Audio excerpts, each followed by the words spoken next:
to Pakistan.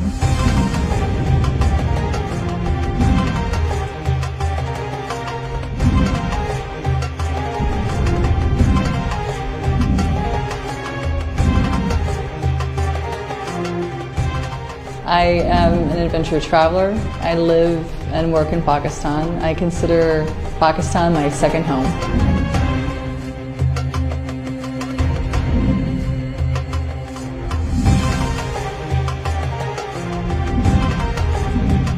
I am Dr. Abdul Samad and I am Director Archaeology Museums for Khyber Pakhtunkhwa, which means I am responsible for 12 museums throughout the province and more than 6,000 archaeological sites. These days, the government is focusing on heritage tourism.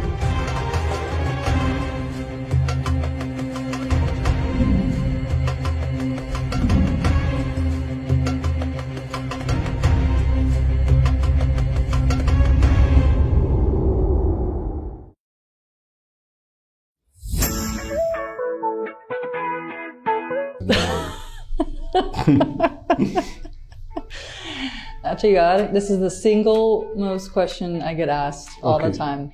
I am an adventure traveler. I live and work in Pakistan. I consider Pakistan my second home.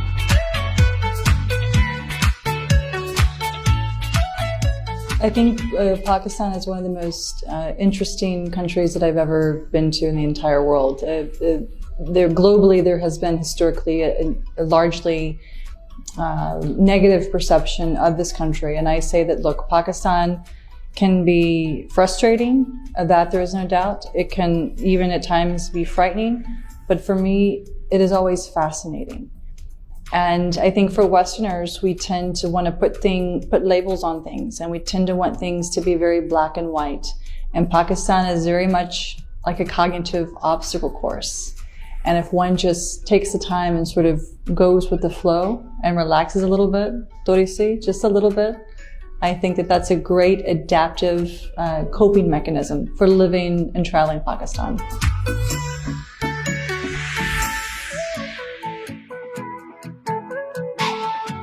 I am Dr. Abdul Samad and I am Director Archaeology Museums for Khyber Pakhtunkhwa, which means I am responsible for 12 museums throughout the province and more than 6,000 archaeological sites. And apart from that, we are doing different activities in Khyber Pakhtunkhwa. These days, the government is focusing on heritage tourism. My background is I'm trained as a professional archaeologist. I did my PhD from Germany. That was the origin of Hinduism in Gandhara, to trace the origin of Hinduism in Gandhara. And after that, I went to USA through Fulbright scholarship, and I spent some time to do research on Kailash Valley, to know the origin of Kailash culture through archaeological sources.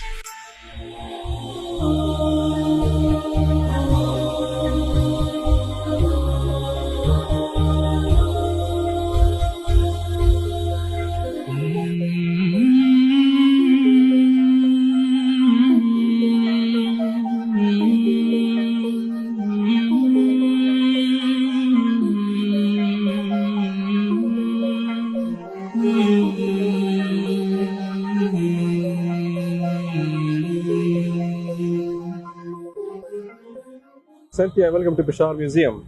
Good, buddy. Well, before entering museum, I just want to tell you about the building.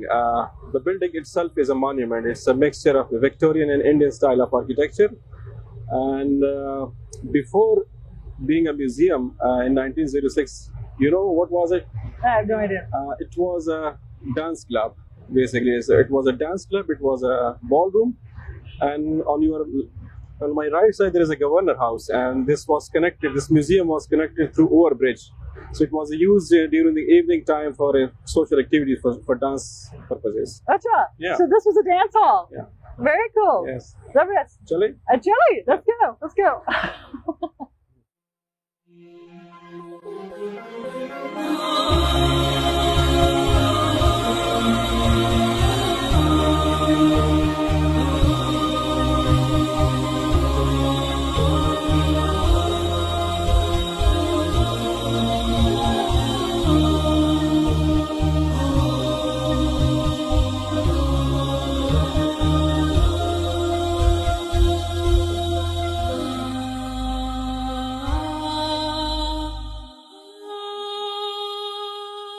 Cynthia, you can see this map is the Gandhara map. Gandhara was the ancient name of Khyber Pakhtunkhwa, and Gandhara is a Sanskrit word which means the land of fragrance. So all these yellow dots you can see, these are major archaeological sites, and the Peshawar Museum collection is coming from these sites. A word about Peshawar Museum: this is the world's biggest museum of Gandhara art as far as the quality is concerned and the quantity is concerned. We have more than 30,000 objects in Peshawar Museum, and almost 1,000 objects are on display. The remaining 29,000 are in our store. So the Peshawar Museum is the world's largest in terms of Gandhara art. Yeah. Wow. Yeah. So we're talking about, so we've got a number of symbols here across the map. Yeah. And so what exactly do these symbols mean? Yes, these yellow symbols means that it is indicating the collection of Peshawar Museum is coming from these sites. You can see Jam Road, Ali Masjid, Peshawar, Chasada, Takht-e-Bahi, Jamalgadi, Sirsa.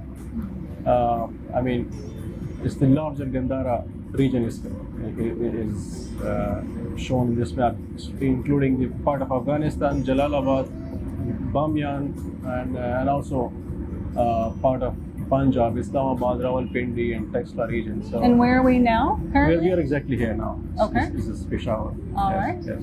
And so, What do you think about a word about this floor? I think this floor is amazing. This looks like floors that I grew up in. Yeah. So tell me a little bit about this. It feels like it's a little bit hollow. What's Yes, going on? well, I was telling about this floor, and it was used as a ballroom, as a dance club during the British time. Yes. And unfortunately, you are not wearing proper shoes. Otherwise, you could try a salsa here, and you can enjoy the specific sound of the. Can I do the bhangra and Yes, dance you instead? can, yes, yes. Not quite as effective as the salsa.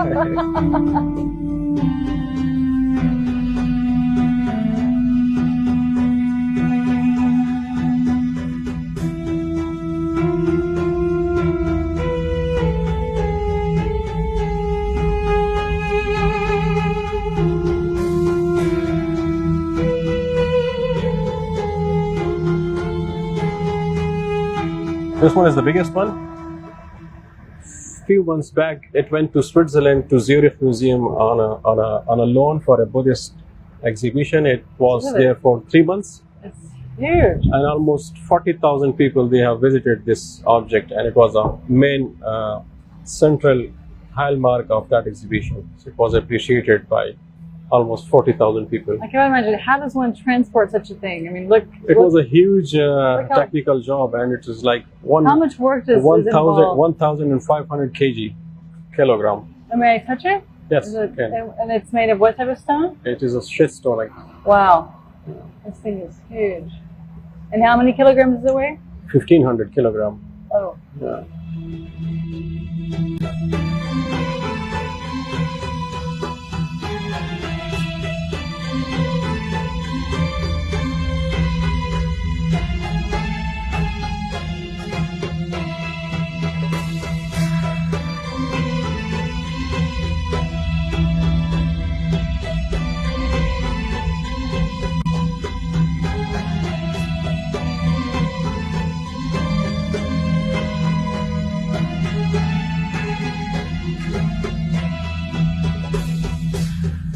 Thank you so much. I had a wonderful time. Thank you, Cynthia. The pleasure was all mine, and see you next time again. I look forward to it. Thank you so much. Thank you. All Thank right. you again. We'll see you next time.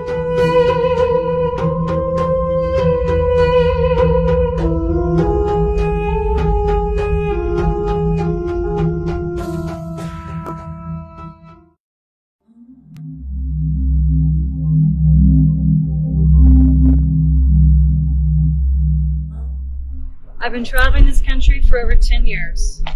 It's been through its ups and its downs. And now I want to take you on a journey through Pakistan like you've never seen before.